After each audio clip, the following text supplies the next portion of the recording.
Hi everybody, FPL Witty here, back for another of my regular FPL videos. Back out here in the Yorkshire countryside, bit of fresh air, having a chat about FPL, having a look at what's gone by and what's lying ahead, some of the key issues. Back out here on the canal this morning, so a bit of Yorkshire scenery for you. So hope you had a good week. I had a pretty good week myself, so I'll touch on that one later. So so I normally do these once a week, of course, but we've just had a midweek game week, so I wanted to get out here and record after game week 12, the midweek game week, and ahead of the game week 13 that lies ahead. So certainly the game week's coming thick and fast at the moment, aren't they?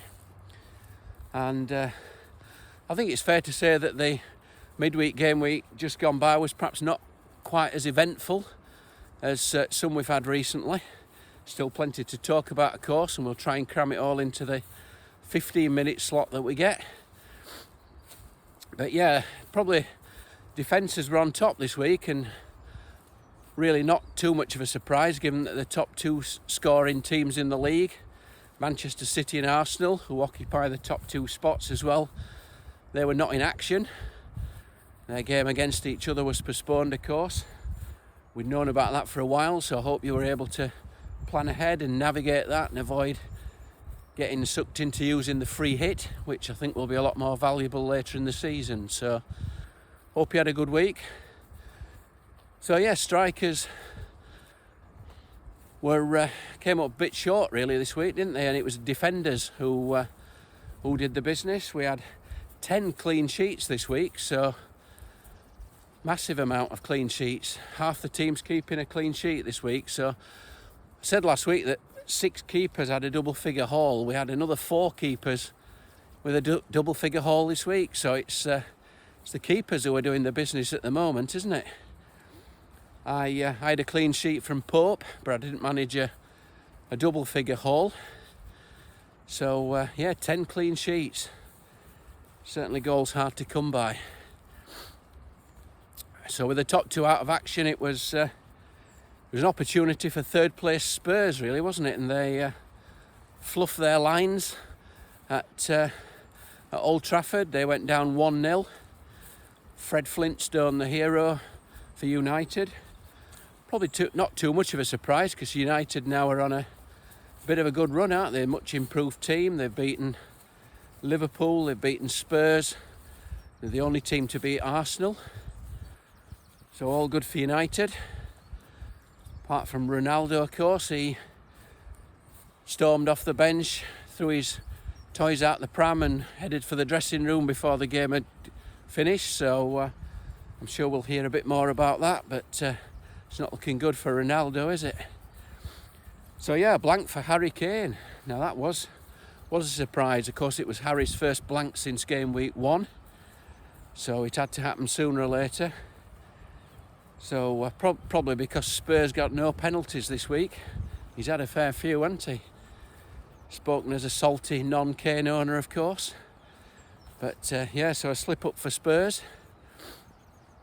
And a slip up for Chelsea as well, 0-0 at Brentford. A lot of people brought Mason Mount in this week, didn't they, after his double the week before. It just goes to show that you can't buy last week's points. It's all about next week's points. That's all that matters. So back-to-back 10-pointers for Brentford keeper Raya as well. So if you've got the Brentford keeper, you'll have been laughing both sides of your face for the last 2 weeks. Fantastic stuff really from Raya. And Liverpool, they saw off West Ham. I think Mo was the bandwagon this week, wasn't he, after his Champions League hat-trick and his star showing against Manchester City. Everybody brought him in. He was by far the most captain player this week amongst engaged managers. And I captained him. I thought he was pretty anonymous, really, I have to say. A lot of talk about whether he'd play down the middle or out on the wing. I think he played in row B of the West Stand this week, didn't he? Played linesman. Bit disappointing from Mo, but he has got some good fixtures. We'll see how that one turns up. But it was Darwin, wasn't it, who caught the eye. He got 1 goal, but he could have had a lot more. Did go off with a bit of a niggle, didn't he? Muscle injury, so I'll have to keep an eye on that one. But certainly with Luis Diaz and Jota missing, Darwin certainly looks a great punt with the fixtures that are there. Bowen missed penalty, of course, made all the difference in that game, so a bit fortunate for Liverpool clean sheet holders and Trent owners if you brought him in, with Bowen missing from the spot. And bad, of course, if you own Bowen, but yeah, a significant moment of that game for sure. Elsewhere, we all brought Trossard in, didn't we? Trossard against Nottingham Forest, a bit of a one-week punt on the Trossard train before we perhaps move him on to the likes of Saka and Foden. So Trossard blanked, I brought Trossard in, but I did have the consolation of having 2 defenders in that 0-0 draw. Neco Williams, nice little bonus clean sheet, and had Dunk in that game, so worked out pretty well despite the Trossard blank. Newcastle, they're just buzzing along, aren't they? Everton barely laid a glove on them. A lot of people have got double Newcastle clean sheet, so that was a good result for Newcastle defence. And Trippier is now the highest point scoring defender in FPL, so seems to just hoover up those bonus points, doesn't he, every week? So all good at Newcastle, and a goal, of course, for Almiron. He's going along really well. You'll be doing well if you've picked Almiron up. Still a reasonable differential as well. Elsewhere, what do we have? Well, Solanke the GOAT, he blanked at last after his good recent run as Southampton ended Bournemouth's, was it 7-game unbeaten run? Bournemouth have been unbeaten since they lost that game 9-0 at Liverpool. They've reeled off some impressive results since then. And we had Palace, Zaha doing the business. I brought Zaha in on my game week 8 wildcard, so it was my first goal for Zaha since. So that was very welcome. Popular player this week. And then on Monday we've got Danny Ward. He can't stop keeping clean sheets now. What's going on? I benched Danny Ward. I did get Pope's clean sheet, but Danny Ward kept only 2. He made only 2 saves in that match, but he still managed full bonus and 9 points. So well done if you got the Danny Ward clean sheet. And Mitrovic, he was scored from the spot for the 2nd successive game, so bit of fortune there, and he only just squeezed the penalty in, didn't he? So a bit fortunate for Mitrovic owners. So yeah, so still a fair bit to talk about, still a fair bit of action. Hope you had a good week. In terms of my week, I had 6 returning players. 4 of those were clean sheets, not surprisingly. I had the double Newcastle clean sheet from Pope and Trippier. I had Dunk, which was nice, and Neco Williams, and I had goals from Mitrovic and Zaha, so 6 returns. I scored 58 minus 4, so 54 points. But I had a nice rank jump again from 31k to 21k. So that was very nice. So sitting at 21k after just 12 weeks, I've got to be delighted with that, really. So long may it continue. So yeah, so we're straight on to game week 13 now, aren't we? Coming thick and fast, straight on with that this week. So it's all 20 teams back in action this week. So I think it'll be a popular time now to bring in Arsenal and City assets. We've got a lot of people trim them down, really. There'll be a lot of wildcards in action this week to try and bring all those players back in. So my plan this week, I'll be probably going to bring in fact I've already done it, so there's no probably about it.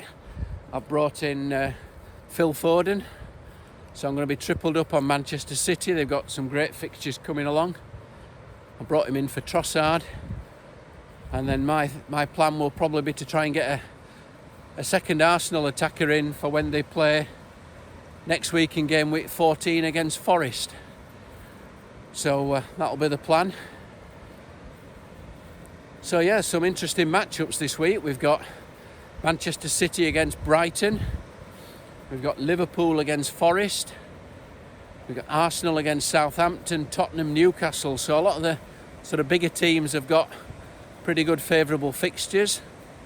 So potential for a lot more goals this week, I'm sure. I don't think we'll see as many clean sheets this week, but we shall see. I've got a bit of a keeper dilemma between Ward and Pope this week after Ward suddenly become Gordon Banks. We've got Ward up against Wolves, who've only scored 5 goals.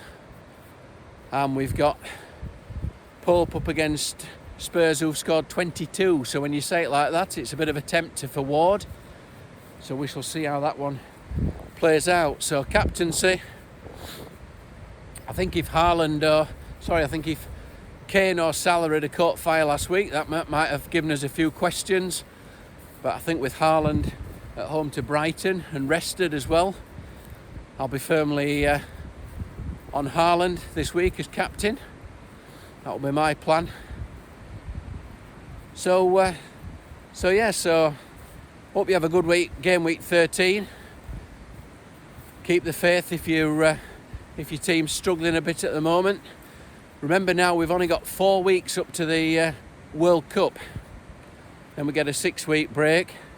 Significant thing, of course, is that after or when the World Cup break starts, we all get unlimited free transfers, effectively like another free wild card. So what you can do, effectively, you can have a bit of a punt for 4 weeks on the fixtures now. A few people wildcarding this week will be attacking the fixtures with that in mind. So yeah, it's all my aim will just be to try and keep it going now. I'm on a pretty good rank. Got to be happy with 20k at this stage after 12 weeks. So I'm just going to try and hang in there this week. I tend to have most of the more highly owned players in. I'm a fairly template-based manager, but certainly not done me any harm this year. I've nibbled along and I think I've had 9 out of 11 green arrows so far. So long may it continue. So yeah, I hope you have a good week. Managed to stick within the 15 minutes again as usual. Plenty to talk about next week, I'm sure. So we'll leave it there. Hope you have a good game week 13, and we're back to talk about it probably on Tuesday next week. Hope you have a good one. So as they say in Barnsley, I'll see thee.